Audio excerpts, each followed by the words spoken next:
I get a lot of hack from people calling me a Satan as a stan. Um, yeah, yeah. It's like when people kept calling me Hitler, and I was like, you know what, you're kind of not wrong. And you know what, you're kind of not wrong about the Satan thing. Satan was sent from heaven. I had the fortunate. I studied very hard. Everybody was out partying on the weekend, and I was at home studying world religions and philosophies and metaphysics and very aware that everybody was out partying, and I used to question, why am I being like driven, like absolutely driven and guided by God, to study so much and prepare for something? It's like I'm kind of giving up on university and stuff, and I was like, what am I going to be being prepared? And it's like, trust me, you're going to want to be prepared. And yep, that makes sense now in retrospect.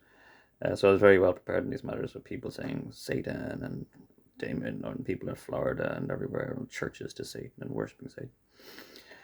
I've already made a lot of videos about this anyway, but I'm going to get on to the fact that, yeah, that's kind of me. Um, so God looked down on all the people of the world and he liked the Irish. And the name of the Irish was Job. This is 10, 12 years ago, just in case you're looking around now at the state of Ireland, because I was about to say. And I liked them all because they were all very Christian, virtually Christian. And they're friendly and they're communal, and it's a peaceful country, and there's no guns in the country, and the education system is fairly well in the country. And this is 10, 12 years ago, in case you're looking around now and saying, no, that's not Ireland, because you've forgotten what Ireland was like about 10, 12 years ago. And it was like this, it was like Job. But they're all practically plastic Christians, aren't they? It's been 2,000 years. Christianity is perfect, and they've just gotten too used to the perfectionism of the state or stability of Christianity. And it's just like Job, and they have no actual understanding of what's going. So I like God's like, I like raising them, I like maintaining them, I like giving the effort and love to maintain them because they're nice. But at the same time, I want it to be going somewhere. I want it to be kind of reaching Thy kingdom come, Thy will be done on earth as it is in heaven. So I don't have to kind of look over them all the time, and I can raise them up. Kind of raise them. You want to raise your kid, you keep your kids playing video games. Kid's not exactly working on his career in the future. You want the kid to be able to sustain himself, but at the same time, you're happy to let the kid play video games. Most of the time, it's cool to doesn't have to be constantly focused on his career or her career. Um, so you sustain the child. This is very similar to sustaining Job. Job was a nice person, hardworking father kind of guy, but I actually had no religious understanding or validity or any notion whatsoever. It was very early times, and well, religion probably manifests naturally in people's minds, but I was thinking the Bible says Job had no idea of religion whatsoever. He was just a nice farmer and no idea of greater mechanic, So anyway, it's nice to look down and again maintain them, but at the same time, wouldn't mind being appreciated the fact that there's a lot of work going into maintaining you or keeping the electricity running for the video games or keeping the kid in new video games. I'm going to get my 2 years holding this up. There's a lot of effort that goes into this stuff. And I'm glad I made that on the whim remark about the kid and the parent playing the video games, because that's going to be important. God called his crew together, called all the homies, and Satan was one of them. So you have to first of all consider that when you're thinking and talking about Satan, that God called all his crew together, and there's a big dragon, and there was a mermaid, and there's all this mad godly stuff, and one of them was the Satan, and there's not much. Well, it's a poetical device, really. I've gone through this all a lot already, but it's just technically it is a poetry. It's a real story, Job, but it's also in that biblical sense that it's so abstract, it's timeless as well. So that's why it's in the Bible, and they're very timeless stories that'll happen again and again and again. So this happens a lot, the situation of Job, but it's not to say that this situation actually did happen, because it's a rather mystical and kind of exaggerated tale. Like, God comes down later on, and there's a massive courtroom and everything, and it turns into something like that. So anyway, yes, the Satan, technically mythical character or a poetical device employed to explain things that are technically unexplainable, is among them. So he's one of God's homies. So any notions that the Satan is evil, wicked, and again I use this metaphor of Slugworth in Willy Wonka, that Slugworth actually works for Mr. Wonka, and everybody thinks Slugworth's really scary or a bad guy, and he's trying to get the truth. That's exactly what's happening here. He's getting the truth out of you. And but Slugworth works for Mr. Wonka. So this whole idea that people probably asked at some point, oh, is the Satan worthy of like praise or good? I said, yeah, well, not, yeah, no, not no, not no, but not really, yeah. And you don't want false gods before God, and this kind of stuff. But he's a messenger or servant of heaven. It would appear in the book of Job. It's the only time in the book or the Bible really, other than Christian literature, where it becomes another general term that we see the character of the Satan. So now he's sent down, and he's sent down to put the fear of God in. Not the fear of God. I used to say that as well. I probably said this in the videos. It's not exactly the fear of God, but it's the fear of loss, the fear of losing God. I never thought you could lose God, but it turns out, yeah, things happen. So he's gone down, and this is what happens to me. This is why I was so well prepared with my self-education and other educations and all of this. He's sent down, and he's sent to test Job a bit. Not test him, but he probably sent down, and he probably starts teaching. And that's what I tried to do. And teaching is kind of boring. And this is the analogy I wanted to make as well. This is really important. This actually goes. So he starts teaching, but then he just rejects the teachings, basically. He doesn't want to hear them. As usual, if you do start studying religion and you hear all these kind of mad praising terms, and you kind of start questioning it, and like Satan would just appear and start speaking of God and praises in the Most High, and you're like, what? What's this? Who's this big lad? What you talking about? That's very kind of typical reaction that you'd have. Anyway, so I'm going to go back to the mum buying video games and paying for electricity for the kid who isn't exactly working on his career to sustain himself. Mommy does a lot for you more than that. Mommy does a lot. But again, you're about 7 or 8 years old, and so mum could take you around the entire house, and mum could show you or teach you, just like Job tried to teach, or I tried to teach the 7 or 8-year-old everything that mum does. Everything. Washing, ironing. Sorry, not to be sexist or general on this matter. Even work. No, you should work standard looking like a supermarket or look anything. These are all the things, and all the bank and all the money and all the food prep and all the dinners and the breakfasts and the lunches and washings and. Sorry, not to be sexist again. This is not, but I'm just making an analogy. So the mother could take this kid around, but it's really weird and boring, and not exactly boring. But the kid's like, I don't care. Yeah, I do, and I don't. But I don't want to have to think about these things. I just want to play my video game. So it's again typically kind of a typical reaction that you don't really want to listen to this education on how much mommy does for you. Because God really wants you to know or appreciate how much God does for you, sustaining you in the meantime. Now, mommy dies the next day. Yeah, mama's dead. Or mama dies the next day. No more mommy. And then the kid, through omission, this is where I'm going to with this. It's a type of education through omission. Mama dies, yes, and all the things that mama does slowly become very apparent to the kid. And there's an easy way, or there's a very easy way, or the hard way, and that's exactly what happens with Satan and Job. It's a very easy way to listen and to be educated, but it's not exactly, exciting. Through education or through omission. And so this is why I came along and started singing the praises of Holy Order and Jesus Christ, particular legendary absolute rebel, and it was all very kind of blah, whatever, blah, boring. Sorry, it's not, but it appeared to them. So, the education part is never really very appealing. And then it's slightly offensive, as you can sense, that they rejected these theses of, how amazing Jesus was, and they reject it. And then when they're sure they're rejecting, they're going to lose it. And this is where omission comes in. And this is where I mentioned earlier on, putting the fear of God into you is more like putting the fear of loss of God into you. So I could put the wonder of God into you with educations, or I'll put the fear of loss of God into you. And through this omission, just like the kid realized slowly and painfully, all the things that mommy does, the electricity gets cut off, It's like, why? What's electricity? Oh, you have to pay the bills. And it's like, oh, why is no dinner? Oh, yeah, no, mommy was like, why is the clothes basket like overflowing? Oh, yeah, mommy did all your washing. Slowly and surely, the kid's going to come to realize, and that's what's happening in your world, all around you at the moment. This worked out well. This is what is happening all around you in your world. You're slowly and surely realizing all the things that mommy did for you, and that you rejected this. Just me just talking about it worse. But you're supposed to put me on TV and let me just talk about Jesus. And I keep saying it over and over and over again, all day, all the time. And they keep putting doppelgangers and replacements and stupid people there instead of me. You put specialists on TV all the time talking about crappy fashion. God, daytime Irish TV is sickening.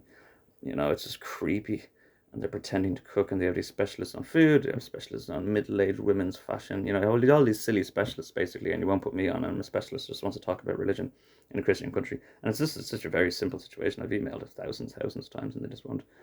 So much so that, again, I've given up trying to teach, and we're definitely very far into the omission section, the omission page. So that's what's happening around you. Your migratory animals are all dying because mommy took care of them. Your waters that sustain your rivers, all the magical flow of all the waters, and it's very magical. Boom. Mommy's no longer taking care of the waters. And say mommy is just maintaining the example, and no longer taking care of the waters. Your immunity, the things that fight your body, actually magically, if you ask an actual proper physician or doctor, your body is actually just technically magical. There's no really explaining it, and real doctors know that. And things like immunity and things like fighting off, that's stopping. So you've no immunity. Everybody has AIDS or HIV. Again, as I said before, the queer community are kind of haplessly, unfortunately, placed against the church. And as I said before, I imagine Jesus really likes the queers a lot. They're very brave and honest and very fearless and gay about themselves. Jesus would probably really like queers. But again, because of the social situation, they're opposed against the church. And again, through their opposing, they lose out on it. So that's where it's hard to sustain. It's nothing to do about gay or sexual relations. It's just hard to sustain any sexual relations or any enjoyment or any indulgence whatsoever, no matter if you're gay or straight, while you're rejecting me, or you're rejecting the Lord through me. So that's why everybody's getting AIDS now, and that's why the queers were very generalized and stigmatized to having AIDS, HIV, because they were tricked or they're kind of plotted into opposing the church, like Job opposed or rejected. And then it's hard. It's nothing to do with inter or same-sex relationships that causes this. It's nothing at all. It's not a problem. I'm not. God, I can't say, but I don't think it's a problem any more than heterosexual relations are. It's just the fact that it's very hard to sustain, just like it's hard to sustain you.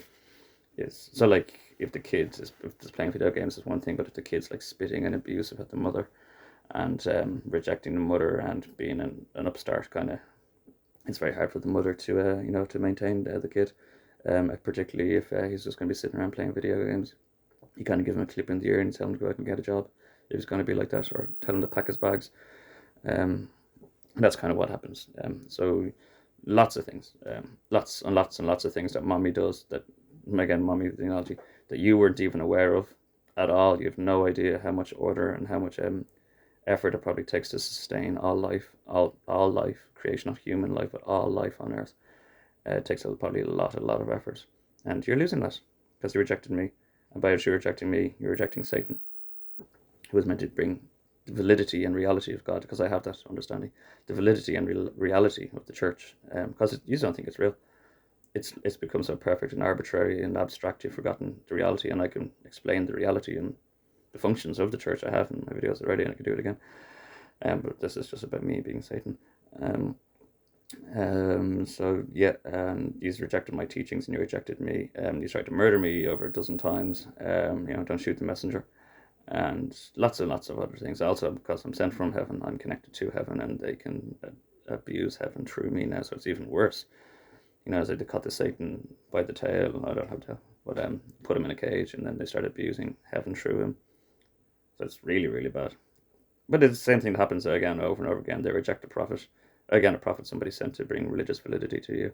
They reject, like Jeremiah, they reject the prophet, and then all of Jerusalem died with plague and warts and famine and disease. And it's happening again. So yeah, war as well. Maintaining Christian community. Your communities are failing. That's why there's so many kids running around in gangs. You're going to have a lot of spiritual grief, so you're going to need a lot of spiritual alignment. I don't understand crack cocaine at all. It smells and stinks. It looks rotten. But there must be something in that people are depending so much on these kind of things nowadays. Because that's gone crazy out there on the rock people. absolutely mad. So that must have been some sort of alignment for spiritual destitute. The Rock. God, man. I'd like to make a video actually on that. Might say you're not supposed to smoke coke. You're not supposed to. The whole thing about the sodium bicarbonate was a means to smuggle and test, and it was a way to smuggle and test cocaine without having to ingest cocaine. You see them in Below where they're burning it off, and he's like, the mixing agents usually burn off here. That's exactly what he's talking about. So it's burnable. The coke is burnable and testable. It burns at a slower, steadier rate, so you can test it. So the only reason it came in sodium carbonate in the first place was for smuggling purposes to get it through customs, and for testing purposes, so the dealer doesn't have to ingest any cocaine and he can test his quality of cocaine. Because he's not taking drugs. I'm not on coke, baby. I'm selling. That was crack. My little brother had that on. I just thought it was funny. I ain't on crack, man. I'm selling. Woohoo! Sorry, yeah. So no, that's to say, you're not supposed to smoke coke. I don't know where I'm getting off the page here. Just trust Satan and the matter. Yeah, you're not supposed to smoke coke. It makes it smokable, and the reason it's smokable is so it's testable. So you can test it without ingesting it. So if he gets caught, he's like, well, I'm sure if I was a massive cocaine dealer, I'd have some coke in my body. And they tested, but he's no cocaine, so that's kind of influential. So yes, it's not so it's smokable, it's burnable. You're not supposed to smoke it. Just saying, it's not a real drug. It's such a vulgar thing, and that's where it came from. So if you found loads of it, and you had this big, huge batch of cocaine mixed with sodium bicarbonate, or something like that, you need to rinse it. Like, you're supposed to rinse the carbonate, and that's why they put sodium bicarbonate in, because it rinses well and doesn't affect the cocaine. But then people just don't know, aren't proper chemists, and they just smoke the whole thing or something. Anyway, I don't know, I'm getting off topic. Sorry, but I was trying to save some lives or save some people or save the world there from crack cocaine. You don't smoke coke. Kids, yes, no, you don't smoke coke. Anyway, I don't like coke. I've fucking enough. I'd have a heart attack, man. I'd explode. I'm already fucking on another. Already pumped up enough most of the time as it is. Celibacy keeps you pumped, you know what I mean? So where was I? Yes, I am straight on. A nice, friendly, and young, intelligent fellow. It was very preferred by heaven, sent from heaven actually. I like him. Yeah, I must have been good, but I must have been expendable in some sort of way. I kind of figured that out. I must have been thinking, say, I must have been good, but I must have been bottom of the top class, kind of thing, in some sort of way to be sent down. Anyway, yeah. So yeah, sorry, we're getting back to the omission. So yeah, you're realising all the things that mommy got kind of lazy there after I rounded that off nicely. User slowly and painfully becoming aware of all the things that mommy did. And mommy's kind of gone. So yeah, you're going to see a lot of death, famine, plague all around you. And it's mad. Yeah, it's mad. It's magical that you just put me on the TV and let me talk and justify the church to you, just like in the courtroom with God at the end. And all these things will disappear. I don't know why you don't want this to happen. Just like envious Rockefellers or just envious rich people, and they're going to be really envious that I'm the guy or something like that. I'm not really, I don't know, but they're fixated on it anyway, and they want my heavenly orrery, and they want to be the Satan, and they're going, it's just, and they're just desperately concealing it, and the entire time they just want to let me teach and talk. That's why I made this channel, just trying to save you. It cures, like, when I teach it, it actually says it cures people. So just, like Boris Johnson said, just let it rip, put me on fucking telly. If I'm feeling merciful enough after, you have destroyed me, ruined me, devastated me in ways I didn't even know were possible. This world has. So yeah, it depends. No, I don't really. I've got more important things to be merciful and feeling on the event, or understanding and feeling on the event. So yeah, there could be potentially no end to the amount of work that mommy did for us before mommy went away. And we wouldn't even know about how to pay a bill. We wouldn't even know about, direct debits. We wouldn't know how to do the shopping. We wouldn't know how to turn on the cooker. And that's the case is you don't learn. Like, you can't learn, and these people wouldn't learn in the first place. So it's not like you're going to be able to replace mommy. You're a 7 or 8 year old boy living on your own. You're not going to be able to replace mommy. So like I'm saying, like Damien's claiming to be God, or Derek, or wherever it is, or Paul, I don't know, Stephen, Peter, Paul, I don't know what their names. They claim to be God, but they're not very good at taking care of every single fish in the ocean. They're big little human brain. They can't take care of every little mussel and every little fish and every single migratory bird. And they don't care. And that's why they're all dying. And the bees and birds are all failing. And you think, like, let the weeds grow more, let the flowers grow more, and maybe that'll account for what Mommy used to do with all the bees and the birds and the pollinating. We'll just let more weeds grow, and you're going to have silly little solutions trying to deal with these all the way down while you're just sinking slowly, slowly. Evan and what mirrors there's also a lot of money involved in being, say, 100 million or something. A lot of money. It's like a bishop fortune, and the better bishop you are, the more money you have, and you're supposed to spend it on the world. And it's supposed to die with you because people want to inherit it through me and be my next of kin, my family. No, actually, a bishop's fortune dies with a bishop, and if he does die with money, it's actually a shame on his grave because he's supposed to spend all his money before he dies. He's not supposed to die with any money, a bishop. He's supposed to be doing the good work all over the world, so there's no amount of money he could spend, and there's no amount of money he should be found dead with, because when he dies, it'll be like by the hand of God or by the discretion of heaven. So he's really not supposed to die with any money. And Charles Foster Kane. I'm Charles Foster Kane. Where is it going? Sorry, I'm getting dipshits. So there's a lot of money involved in my bishop's fortune. Because this virtually so happened to be a bishop, although I'm probably Satan. Obviously, you're probably gonna get one of those badges. And they're all fighting over this money while the world is plundering and into extinction. It is extinction. I've been explicitly told we're heading towards an extinction. I don't even think there's going to be 144,000. I think it is going to be an extinction, like end of time kind of extinction. It's like the end of it. So it's either going to be perfect or no more. No more God sustaining you. So you know what I mean? We're going to be very insolent and we're still playing video games, sitting around playing through all day, indulging all day. And it's going to be very hard. It's going to be very unlikely that everybody is going to be sustained. So yeah, it's going to be extinction. They're all fighting over this gold or this fortune of mine, and typically just like any Christian. So I was like, I don't care for money. I've already said about this. So they're like, awesome, yeah, that's grand. Just sign there if you could. And I was like, yeah, fuck it. It was like, still, it's my bishop's responsibility. Anyway, they're fighting over it all and coveting it all. And I just like the sound. It just made sense to me the other day. Stone Roses. I'm sitting alone. You're weighing my gold, and I'm watching it sinking. I'm watching it sinking. The whole world is sinking, and you are all weighing and meeting and dividing out my gold.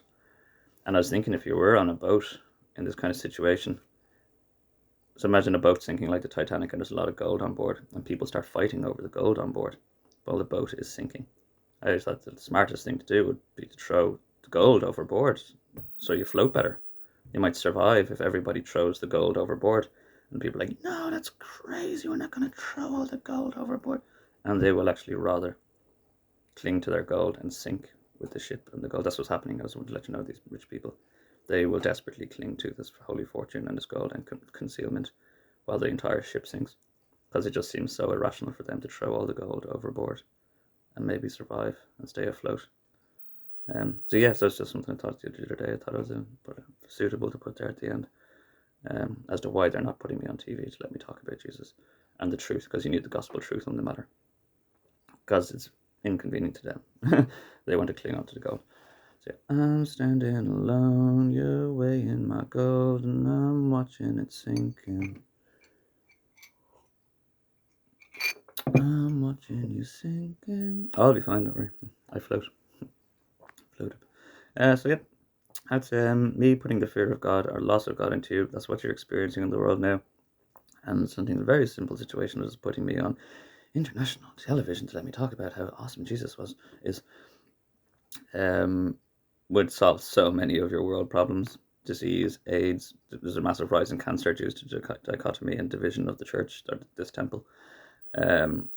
Disease, war, famine. Like, take your time with each of these words. I kind of breezed through them quickly. Famine.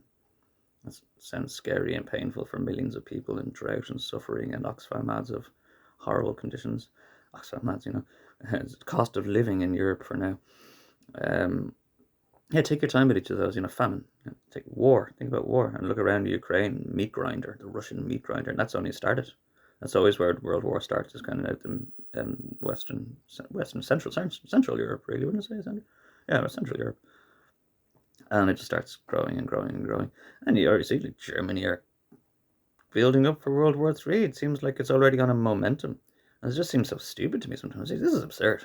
Like, this is the momentum of your world. It just seems so absurd. You're sending tanks with iron crosses out to Russia again. I was like, doesn't that just sound like a little silly and familiar? It's like, but it's just going in the momentum. And you see places like Taiwan trying to hold against the resistance, but for some reason I think it's just going to flood through, and everywhere it's just going to be dragged into war. So yeah, take your time with each of these words: war, famine, pestilence is insanity. You're going to have a lot of schizophrenia and a lot of psychosis, and pestilence. People nattering and bothering each other. When the church has collapsed and fallen through, these will all be screwing with each other like they're screwing with me. Pest and plague. Yeah, you haven't even seen. Well, you got a taste of plague with coronavirus, but that was just a splash. Like, coronavirus was just a splash in the face from the sun. Um, yeah, you're gonna you're gonna have a lot more than that going on. Like I said, cancer, AIDS. Yeah. Anyway, all this, like Justin Job, all his tumors, all his woes of suffering, his family, it all just disappeared at the end of the Book of Job. I couldn't read the Book of Job; it was too hard. Book of Job contains all of the arguments for and against God, and because I was so, I couldn't even read the Psalms. Sometimes I thought they were so, like, not exactly Christian. But yeah, the Book of Job was just too heavy. I couldn't say, oh, my stomach, that's too much for me, man. It's heavy. Not for a first. Well, it actually kind of is for a first time reader at the same time. It's a good place to go, I suppose, but it will actually kind of put the fear of God into you. And the Book of Job, way too heavy. I couldn't read it. The arguments against, I just couldn't put them through my head. Anyway, yeah, put me on, put Satan on TV. Satan! And I'm like, oh, I'm thy fellow attendant. No, I kind of want to be nice and friendly. Yeah, or your balls will drop off. Yeah, there's gonna be death horse. Yeah, for next Christmas. So yeah, I think. Remember, mommy does for you. Mommy's gone. You're gonna have a very hard time. I can talk to mommy, maybe, and get mommy to come back. Well, yeah, mommy got up and left. Right, mommy's not dead. Mommy just got up one day, like fucking Ruth McGlynn. Mommy just got up and left, and yeah, I'll just tell them I'm dead. Mommy got up and left, and I can maybe be able to coerce mommy into coming back. And it's like, no, he's back in school. He's off the drugs. He's working hard. He misses you greatly. He has a dog. He's taking care of it. He's really sorry, and I might be able to get mommy, them to come back. And you can go back to doing what you love most, is playing video games. Yeah. No, actually, our move towards like Kingdom Come is actually going to be more perfect than you can possibly imagine. Yeah, it's going to be better than it was before. If you just put me on the TV. It's going to be so funny when it actually happens, and it's going to be like there's the Joker, and I finally get on TV, and I'm just going to like freeze. I'm like, fuck, I've been trying to get on TV for so long, I forgot what I was supposed to say. I don't want to be on TV, just so I identify the point. I'm a very, very hermetic person. I have no friends. I had friends, and they slowly dripped away, and I didn't care really for clinging on to them. I'm a very hermetic person. I like solitude, no drama. I have enough talents and enough mental capacity to keep myself in wonderful, regal company. And so yeah, I absolutely have no bother being alone. I don't want popularity. It's just popularity. It's not my thing. Everybody know me where I am, and I have loads of poxy women jumping all over me suddenly, and I never wouldn't pee on me, and I was burning on the side of the street, but now I'm going to, and I just don't want it. I just don't want any of this kind of crap in my future. But anyway, when thy kingdom come, thy will be done. Yes, yes. Or art are you all going to perish slowly and painfully like Job? Good day, all. And this little Satan's going skateboarding. Yeah, good day.